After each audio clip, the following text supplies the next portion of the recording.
Welcome to the Fantasy Football Hub YouTube channel. Today I'm joined by the big man Bakar to show you the very best FPL team to attack the start of the season. Specifically looking at game week 1 and the first few game weeks, trying to get as good a start as possible. If you want to get a big league in your mini leagues right from the off, this is the team to go with. Bakar, how are you doing, my friend? What are your thoughts on attacking the start of the season and really getting a good, solid lead? Hi, Jack. Thanks for having me. Hello, Mark, to all the listeners and viewers. Yeah, I mean, this team that I've sort of put together is for people who are looking to make a quick start of the season. So it's based on the fixtures in the short term.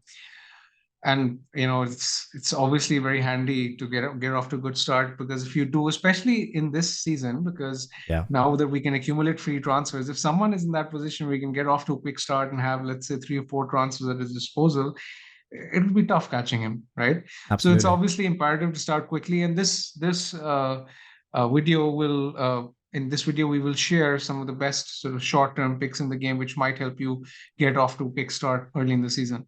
Yeah, I think that's important what you're saying there, because this sort of team might lead to an earlier wildcard than usual perhaps, or than someone that set themselves up for the long term. But because you can carry free transfers through the wildcard, that means if you go into the wildcard now with 3 free transfers, you will come out the other side still with 3 free transfers, which is a massive change to the game. This could be a much more viable option. All right, mate, let's get into it. Building this, as always, on Fantasy Football Hub's My Team tour. And we're going to see, after we've finished it, what game week rating specifically this team comes out with, and then have a look at the first 3 game weeks to see, where this team really does well. Of course, looking at the predicted points too. Okay, let's begin. Who is in goal? Yeah, so I've gone with Henderson in goal. So when you look at some of the short-term fixtures, Flecken and Henderson are the ones that I really like. Flecken probably over a longer-term horizon, but when you look at the first 6 weeks, I think Crystal Palace stand out as being one of the best defenses. We saw last season that when Glasner took over, Crystal Palace's underlying data was really good. They were actually 4th for XGC in that period, and they registered, I think, 5 clean sheets in 13 games. So when you look at their fixtures, West Ham, Leicester, Everton, even Man United or Brentford aren't the most difficult of fixtures. They can potentially get, I think, 3 clean sheets in this run. So I really like Henderson at that price. Now that Johnston is likely to leave, he's assured of starts as well. So you don't necessarily need to have let's say, a backup at 4 million as well. Yeah, I love the Henderson pick. Obviously, Gahey might leave. It looks like he's probably on his way out. But nonetheless, I've sorted the fixtures here based on the defence. So how good the fixtures are specifically for a team's defence for the first 6 game weeks. You can do this as well on Fantasy Football Hub's Fixture Analyzer. And you can see Palace are in 4th behind Arsenal, Man City and Liverpool. It's pretty good company. So, yeah, no doubt about it. Yeah. I think Henderson is the best keeper for the first few fixtures. Gahey wasn't there. He was injured for a large part of the season when Glasner took over as well. And they were very impressive. So I don't think it's going to make a huge difference. That is a really good point that I hadn't considered. Okay, Henderson in, and who is going to partner him? Could be any 4.0, actually. Just pick pick someone who's less highly owned than Turner, because Turner is very, very high owned at 22%. I think he's one who could drop in price. So maybe pick the Brentford backup, Vladi Marcin. That's how it's pronounced. Vladi Marcin. Okay, let's go with him. Yeah, tough one to pronounce, but he is in. Right, let's move on to the defenders. The first defender is Guardiola that I've picked. Again, he's actually good for the short term, because he's that he's going to play early on in the season, and before the Champions League kicks in, he's going to play all the games for sure. And City have a decent run as well when you look at it from a defensive point of view. I think after game week 1, they'll be in the top 3 teams according to the bookmaker odds for clean sheets in every single week. So yeah, I think Guardiola is perfectly fine. I'm still not sure whether he's going to be as attacking as last season, because he may easily end up playing as a centre back instead. But even as a centre back, he has decent threat from set pieces. So I like the Guardiola pick. Yeah, me too. And obviously Chelsea away, not the best fixture for clean sheet potential, but you never know. City have kept clean sheets in games like that in the past, where they have to keep more focus perhaps than the easier teams, and we see them concede a late goal when they're up 4-0 anyway. But also, we're not just building this team solely looking at game week 1. That is a little bit too short-sighted. I know I've put that in the title, but it's the first few game weeks in mind. And as you can see, as Bakar said, 2 and 3 and 4 are just really, really strong for potential cleans. Okay, who's next? So next is Gabriel.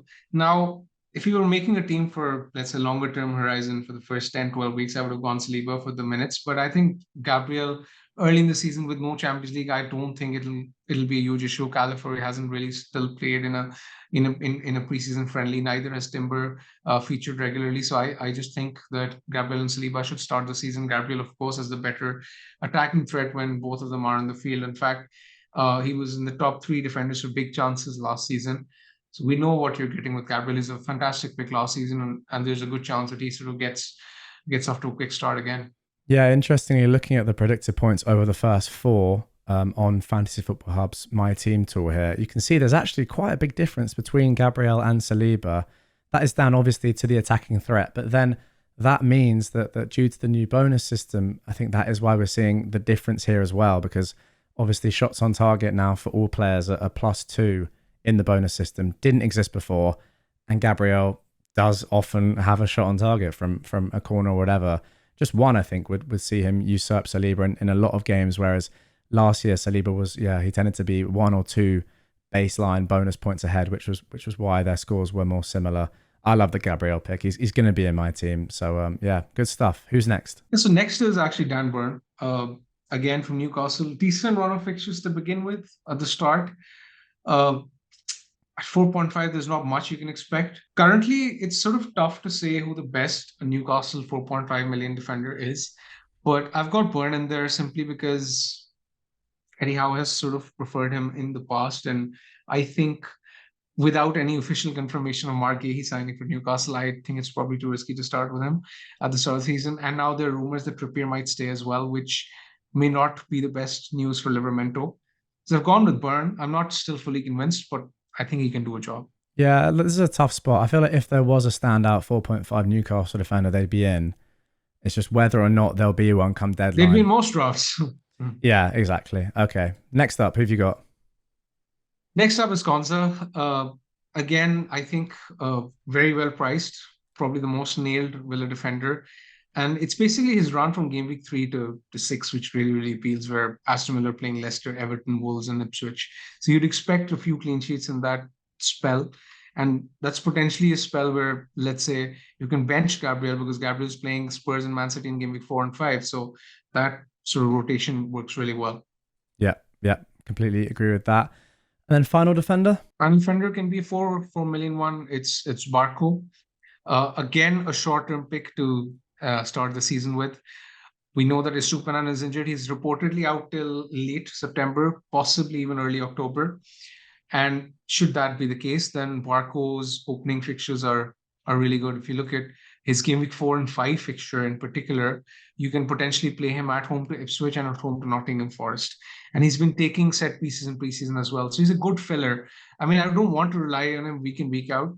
But in game week 4 and 5, if your squad needs it, then I don't think he's a bad option at all, especially if he's on set pieces. No, of course, yeah. It's worth saying as well, Konza and Barco probably not going to play over a Burn, or you're not going to start them first couple of game weeks. But yeah, as I said, we're not building this team just purely to maximize game week 1 points. It is short term, but not silly. So yeah, these guys, of course, can come in after a few game weeks and do really well. But yeah, Barco probably not going to be in the team long term, you'd expect. I mean, who knows what's going to happen with Estupiñán? He might just keep the place, but whatever happens, there's going to be some rotation risk there when Estupiñán comes back. The start of the season, first 5, looks like a great pick. All right, let's get into the midfield. So in the midfield, I've gone with Salah just to maximize Liverpool's opening fixtures. I think Liverpool can have a really good start of the season. And if you're sort of focusing a team primarily on the first 6 fixtures, Liverpool are right up there. So just to read out their fixtures: Ipswich, Brentford, Man United, Nottingham Forest, Bournemouth, Wolves. That's as good a run as it gets. So yeah, there's every chance that Salah sort of gets off to a quick start. And if you're potentially looking at wildcarding early, then Salah is a great pick. Yeah, I think he had to be in this team because highest predicted points out of any player for game week 1. Maybe it's foolish to go against him. I don't know. In my personal team, I don't think he's going to be in there. I'm not sure I've got space for him, but 7.5 predicted points, and then 7.9. Oh, it's a bit scary going without him, but yeah, he is in this team. Okay, who's next? And next is Eberechi Eze from Crystal Palace. Now, I've said it time and time again. He's been in every draft that I've made. And I think the fixtures are decent, actually, especially from a attacking point of view. When you look at the fixtures from Crystal Palace, I'd expect him to score in almost all the fixtures. And Brentford, West Ham, Chelsea, Leicester, Man United, they should score in all the fixtures. And in the absence of Olise, I expect Eze to step up, be the talisman, maybe be on set pieces, and he's the penalty taker as well. So yeah, fantastic pick. Great price. Not sure what's not to like. No, there's nothing not to like. I completely agree with you. All right. Third midfielder, who have you got? The midfielder is Anthony Gordon. Now, Anthony Gordon is someone who hasn't really made any of uh, my own team's drafts. I like his fixtures in the short term, but after that, he becomes a bit of a questionable selection. But for the first, let's say, 4 weeks, is a great pick. The only sort of caveat I'd like to mention is that keep an eye out on transfer news, and there are rumors that he might leave. And if that is the case, then of course you wouldn't want to pick him even for the short term. So keep an eye out on that. But if he's starting, then we saw last season he was super consistent. I still think is a good pick. And bear in mind that if Trippier is not playing, or if he ends up leaving, then Gordon could be on set pieces as well. And we saw, Newcastle are a team which rely on set pieces. They've been in the top scoring teams from set plays in the past 2 seasons. So yeah, that's something that might work in his favor as well. I'm just thinking back to that Sheffield United game where every defender Yeah. was just got thousands of Botman, points. It's yeah, beautiful, wasn't it? yeah, yeah. I Amazing. had Trippier for that game. I think he gave me a 12 or 15 pointer. It was Yeah. beautiful. Trippier and Botman that week was just a phenomenal double up that I enjoyed so Oh much. my goodness. Yeah, it Oh, was you had glorious. both. Yeah. It was Oh yeah. great fun. Great fun watching that. Fantasy heaven. Fantasy heaven. Exactly. That's why we played this game. Exactly. Yeah. If Gordon's on set pieces, wow, give me a bit more of that this season. Okay, fourth midfielder. Fourth midfielder is actually has to be a 5.5 million midfielder given the structure that I've selected. And I'm sort of struggling in my own team as well with this slot. To be very honest, I've had Andres here, but with Smith Rowe signing, I'm not really sure about the role of either in the team because Andres might play deeper. Smith Rowe can do well, but without further evidence of how good he will be in that system, I'm not sure. So I've gone with Brereton Diaz. Okay. He was good in spells last season for Sheffield United, and I think he could have a good season at Southampton as well. Southampton have a decent start of the season. I mean, some of their opening fixtures read Nottingham Forest, Brentford, Man United, Ipswich, Bournemouth. So it's a reasonable start, and it's a cheap price. So you've got to be realistic with what you expect. At 5.5, I don't think he's a terrible choice. I think he's one you can potentially uh, play in a few weeks and get some points from. Just looking at it here, and I do want to go into a little bit more detail with Brereton Diaz because he's probably the first sort of eyebrow raising pick of this team. Just sorting midfielders by predicted points that are less than 7 million. Obviously, when I go up to 7 million and Kunku Eze just comes out of nowhere and just is clearly a great pick with 26 predicted points over the first 4 game weeks. But dropping this back down to sub 7, it's Nkunku at 6.5 on 19 predicted points. But then Brereton Diaz is right there behind him on 19 as well for 5.5 million. Why do you think he has such high predicted points across the first 4 game weeks? I think the fixtures are nice on paper. I'd expect Southampton to score in most of these fixtures, actually. And given the fact that he's just signed, and Southampton are actually short of options in attack as well. I think Brereton is going to play pretty much close to 90 minutes every game, right? So that's why models seem to like him because of the fact that the fixtures are nice, he's cheap, and he's near for minutes. No, it makes sense. It makes sense. Just looking at attacking fixtures here and sorting by the best attacking teams. Southampton are way down, right? Which you'd probably expect. However, if you look at the individual fixtures themselves, as you said, like they're really good. Newcastle away, maybe not the best, but he's going to play out of position, isn't he? Is he not going to be out of position on penalties? Do we not think? No, I don't think he's going to be on playing penalties because when Adam Armstrong and Brayton were playing together at Blackburn, Armstrong was on pens. So I doubt that Armstrong gives up pens. All right. But yeah, I mean, I think he's going to play on the left, actually. I don't think he's going to play up front. I think Armstrong will play up front. He's likely to play on the left. But when you actually sort the fixtures for 6 weeks, He's actually right up there for among the top 5.5 million mids for expected points, right? So it Yeah. depends on what horizon you're looking at for 6 weeks, because this is the kind of slot you wouldn't want to mess around with, right? If you're picking a 5.5 midfielder, you don't really want to mess around with it. Just picking one for 6 weeks is fine. I think that's a reasonable horizon. Yeah. Okay. Let's finish off the midfield. Yes, the fifth pick is basically an enabler. It's Harry Winks, I guess. Fine. He's the most nailed 4.5 million mid to start every game. I have zero expectations from any attacking returns from him, but that's not what you want at this price. He's just an emergency filler if, let's say, there are any unexpected absences in the team. Yeah. And not going with 8 attackers, I think, is probably sensible if you're looking to attack the start of the season and get as Yeah. much money into the first 11 as you can. To be fair, like the defense has quite a lot of depth actually. Short term, sure, but it does. So you don't really need this midfield slot. All right, let's get into the forwards now. A lot of money to be spent, which means that Haaland, I think, is going to be in this side, right? Yeah, not only Haaland and Isak both are in the side, I think Damn. for obvious reasons.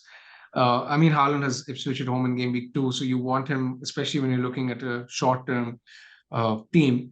And then Isak again has two of the most beautiful pictures at the start of the season, so you'd want Isak at that point as well. I think a more of an interesting discussion is around the third forward slot. And I've actually gone with Muniz simply because of how good the opening fixtures for Fulham are. Man United away is actually a good fixture. Then it's Leicester at home, Ipswich away, West Ham at home, Newcastle at home, or Nottingham Forest away. I think Fulham will get off to a good start, and yeah, I think Muniz is a very good short-term pick. What do you think about other potential forwards in that price bracket? I'll just go down actually. I saw this by Yeah, players 6 million or less. There are a lot of them, aren't there? And we're not yeah, 100% sure on any of them. Well, in terms of there's not a standout pick, I would suggest, yeah. out of all of those. The issue there is that because of the structure, I'll need a forward to play every week.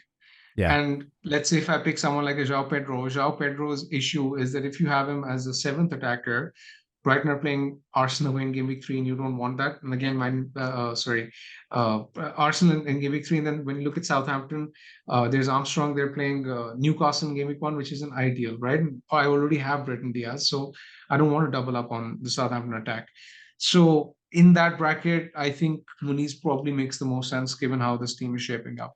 Yeah, and also Wood, who was doing really well in predicted points earlier in preseason, has now dropped away. You can see he's got the highest predicted points out of any player here around this sort of price bracket for gaming 1, 5.7. But when we get towards gaming 3, where his position is going to be less assured in the side, that's why he's not in this team, I presume. Yeah. I mean, I really like Nottingham Forest's fixtures to start this season, but it's just that Avani could easily end up starting by game week 3 or 4, which is not ideal. No, absolutely agree. Okay, so that's the team. Let's see how it does. What do you reckon? Do you think it's going to do well in the AI's team rating? I think it'll be most Haaland and Salah drafts, they don't tend to do really well, but I think this one will be close to 92, 93.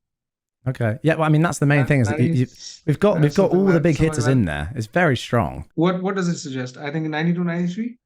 Yeah, 93% gaming rating, but a team rating of 93%. Yeah. 97%. Now this team rating takes into account what we've sort of built this team for the first 4 to 5 game weeks. So that is incredibly high. And yeah, for gaming 1 as well, super, super strong. 67.6 predicted points. It's pretty good, right?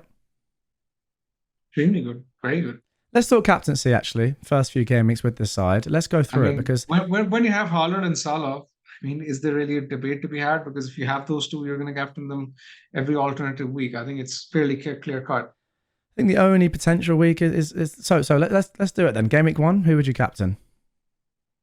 If I had Salah, I'd captain Salah. Salah, okay. Game week 2, of course, Haaland.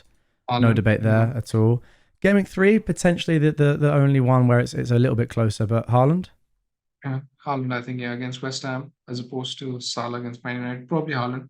Game week 4 is Haaland at home to Brentford, Salah at home to Forest. Could be any of the two. Yeah, And much then of a muchness.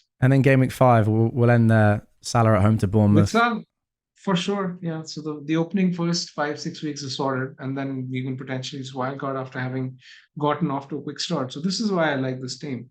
It's Yeah. good for people looking to get off to a quick start. So there we go. That is the team. And actually, as you can see, that the team rating has increased a little bit when you click through on Fantasy Football Hub's My Team tool, which, by the way, you can do for free. Link down below if you want to put your own team into this. It's very simple. Just upload a screenshot of your team, takes 2 seconds, and your team will be there like the team we've just built. You can actually go through and then, yeah, as you update the draft, the selection, and the captaincy each week, you will see how that affects the team rating. You'll get predicted points for every week for as long as you want to go for. I can keep clicking indefinitely. This is the beauty of this tool. It makes planning so much easier, which is why I just think it's great.